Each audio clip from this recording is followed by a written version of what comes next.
Halo pemirsa GPR TV dari Sabang sampai Merauke, dari Miangas hingga Pulau Rote. Bertemu kembali bersama saya Mona Anzari Nisak dalam siaran berita pemerintah.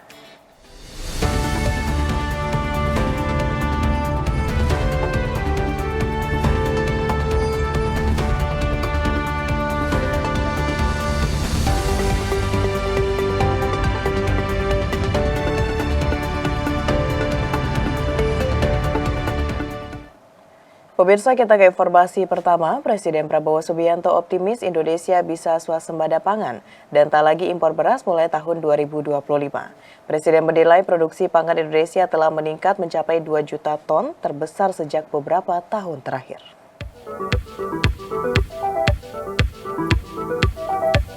Presiden Republik Indonesia Prabowo Subianto menyampaikan harapannya bahwa Indonesia tidak perlu melakukan impor beras untuk memenuhi kebutuhan nasional pada tahun 2025.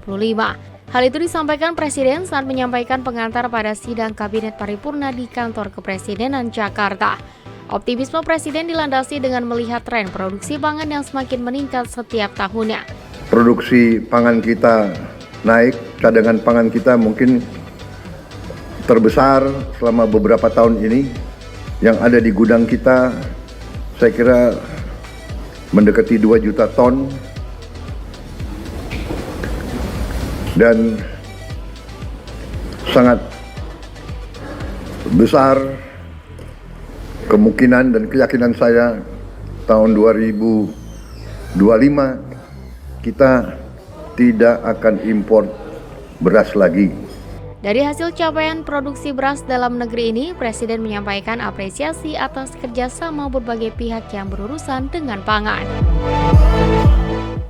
Badan Nasional Penanggulangan Bencana mempersiapkan upaya dalam menghadapi bencana hidrometeorologi basah jelang akhir tahun 2024 dan tahun baru 2025. Upaya tersebut dilakukan mulai dari pengecekan alat hingga modifikasi cuaca.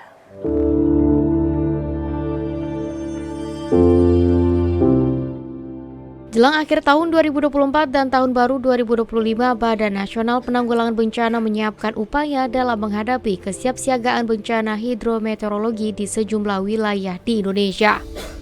Kepala Pusat Data dan Informasi Kebencanaan BNPB Abdul Muhari dalam disaster briefing di Jakarta mengungkapkan, upaya tersebut terdiri dari apel kesiapsiagaan berupa pengecekan alat, perangkat, personil, sumber daya, dan anggaran, menerbitkan SK siaga tanggap darurat, sosialisasi kepada masyarakat, aktivasi Renkom dan Renops, operasi modifikasi cuaca hingga melakukan monitoring posko Nataru Siaga Bencana bersama Pemda terhitung dari tanggal 22 Desember 2024 hingga 2 Januari 2025. Hingga saat ini BNPB sudah menetapkan sejumlah wilayah prioritas dalam menghadapi bencana hidrometeorologi basah ke depannya, seperti Jawa Barat, Jawa Tengah, Jawa Timur, Aceh, Sumatera Utara, Sumatera Barat, Kalimantan Barat, Kalimantan Tengah, Kalimantan Selatan, dan Sulawesi Selatan.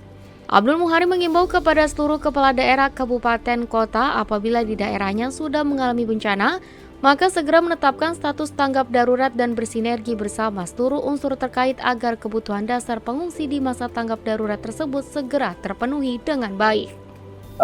Kita melakukan pendampingan kepada provinsi, kabupaten, kota secara melekat. Jadi ya approach atau model pendekatan pendampingan ke daerah yang kita gunakan dalam penanganan karhutla itu akan kita replikasi pada penanganan hidrometeorologi basah.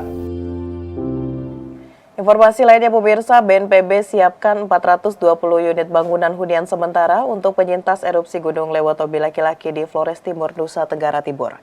Kepala Pusdatin dan Komunikasi Kebencanaan BNPB menargetkan hunian sementara dapat ditempati pada akhir tahun 2024. Badan Nasional Penanggulangan Bencana menyiapkan 420 unit bangunan hunian sementara untuk ditempati oleh penyintas erupsi Gunung Lewotobi laki-laki di Flores Timur, Nusa Tenggara Timur. Kepala Pusat Data Informasi dan Komunikasi Kebencanaan BNPB Abdul Muhari menargetkan sebanyak 2.100 kepala keluarga dapat menempati hunian sementara pada akhir tahun 2024. Meski bersifat sementara, Abdul menyebut bangunan tersebut memiliki spesifikasi yang kuat karena konstruksinya dari rangkaian baja ringan dan juga lokasinya jauh di luar radius bahaya lontaran material vulkanik ataupun banjir lahar dingin. BNPB optimistis proses pembangunan Huntara lengkap dengan ketersediaan air bersih yang dilakukan oleh prajurit Yonzipur YKR Kodam 9 Udayana itu berjalan dengan lancar, sehingga bisa segera dihuni oleh para pengungsi. Jadi BNPB sudah membangun hunian sementara bekerjasama dengan Kodam 9 Udayana itu untuk target KK asumsi awal di 2.100 KK.